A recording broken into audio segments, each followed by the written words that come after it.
What's up guys, it's your girl FrumpyFit, and if you don't know who I am, I'm an online weight loss coach who is dedicated to calling out all the BS in the fitness industry and providing you guys with accurate fitness, nutrition, and weight loss information. So today, what are we doing? I'm teaching you exactly how to calculate your calories for your weight loss goal, and this is specific to you. So if you follow along, we're gonna take a look at your age, height, weight, sex, and specific goal, and that's how we're gonna get that number that is specific to you. So if you plan to follow along, grab a pen and paper or open a new notes page on your phone, and let's get started. Now, step one is to calculate your BMR, or your basal metabolic rate. So I'm gonna do so by going to a website. I'll provide the link in the description, and I'll also put the website up on screen so you can watch as I'm doing it. But your BMR is essentially how many calories your body burns when you're in a coma, like doing the bare minimum for survival. So we are not considering any exercise at all, not even brushing your teeth, not even blinking your eyes. That's what your basal metabolic rate is. So we're gonna get that number using this website, and I know in the URL it says BMI, but we're not calculating that. We don't use that here, we don't know her, BMI is trash, okay? BMR is the number that you're looking for. So for today, I'm going to use the example of Jane Doe.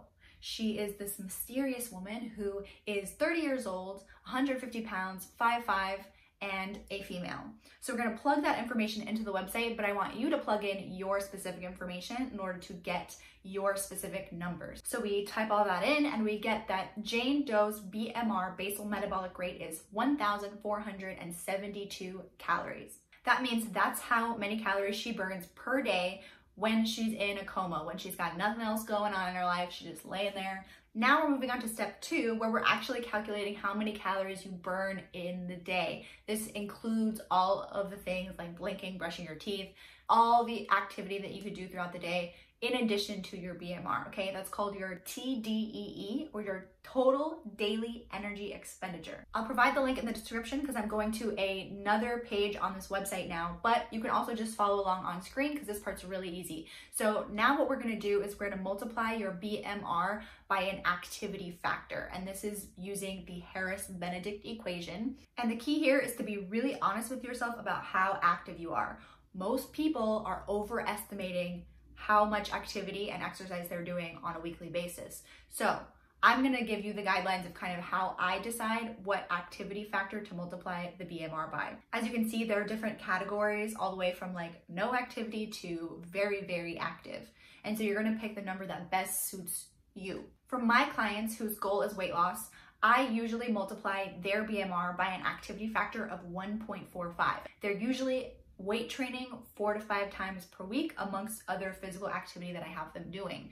You can see that 1.45 is right in between light and moderately active. So you don't have to just use those numbers that are in each category. You can kind of go in between if you feel like you don't fit right into one. So we're gonna multiply Jane Doe's BMR of 1,472 by 1.45, and we are gonna get a TDEE, total daily energy expenditure, for Jane Doe that is 2,134 calories. So that is how many calories Jane Doe is burning per day. All right, so the third and final step, we're literally almost done guys, is determining your specific calorie goal. And the way that weight loss occurs is by energy balance manipulation. So that means that we're looking at how many calories you're consuming through food, calories in, and how many calories you're burning through exercise and our BMR combined.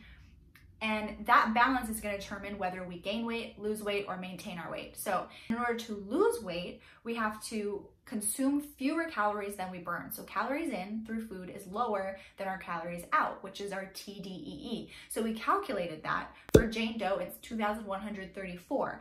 So then the question becomes, how low should you go? And the answer to that is with simple math, okay? 1 pound of fat equals 3,500 calories. So in order to determine how much fat you're gonna lose per week, you will divide that number of calories that equals those pounds of fat by 7. So if you wanted to lose 1 pound of fat per week, you would divide 3,500 by 7, which would give us 500 calories. So that means that we have to eat 500 fewer calories than we burn.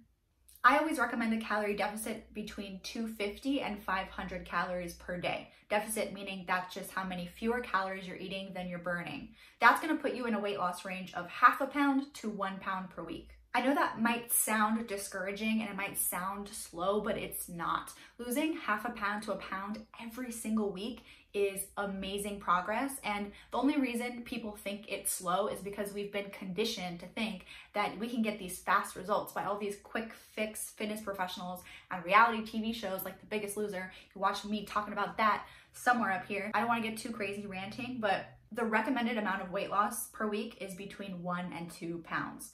Anything beyond 2 pounds, we're potentially having negative health effects, and we're getting into an unsustainable weight loss method in order to achieve those results, which usually leads to us quitting and then gaining the weight back anyway. So remember to do this with your numbers, but for Jane Doe, I'm gonna go ahead and take her TDEE of 2,134 and subtract 250 calories from that to get her half a pound per week weight loss goal. Then I'm gonna subtract 250 calories from that again, which will give us our 500 calorie deficit, or losing 1 pound per week weight loss goal. You don't need to be really strict if you're tracking calories. You don't have to hit it like on the single calorie mark every single day.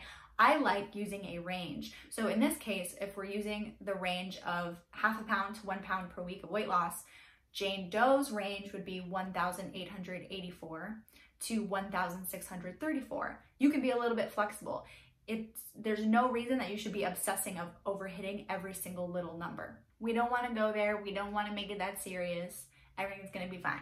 And I have to mention that there are lots of different methods for calculating your calories. This is just the one that I use specifically for myself and for my clients. And the thing to keep in mind is all of these calculation methods are fairly inaccurate. And I know you're gonna want to hear that because I just told you how to calculate it and now I'm telling you that number is probably not even accurate. But we use this number as a baseline, as a starting point. So when you start tracking your calories and you're hitting your calories consistently, you can use the scale weight as a gauge to see how accurate this number was. So if you are eating at a 500 calorie deficit every day for 2 weeks and you don't see a change on the scale, it's not that you're doing something wrong, it's that that number may have not been perfectly accurate. So I recommend following your calorie range for at least 2 weeks, assessing your results, and if you haven't seen the results that you should expect, half a pound to a pound per week, then adjust your calories by 250 and repeat the process until you start seeing the results that you are expecting. Once you start seeing those results, do not drop your calories anymore unless you stop seeing results for a significant amount of time. The scale weight naturally fluctuates, so we don't want to make changes too quickly. And it can be really hard to be objective as just you being objective to decide if you're not losing weight when you should be seeing results. It can be really hard. So there are kind of a lot of different ways that this potentially could go wrong. If you get frustrated and you don't know what you're doing wrong, something's not clicking, I can go ahead and be a resource for you, so reach out to me if you feel you need it. Sometimes it can be really nice to have a coach to just do it for you, but I promise you can do it on your own if you put your mind to it. That's the end of the video. If you want a written reference for this information, I wrote a blog post and I put that link in the description box below. If you found this helpful, please give it a thumbs up, share it with someone it might be beneficial with, and subscribe to my channel. You can also follow me on Instagram. As usual, thank you so much for watching. I'll see you next time. Okay, bye!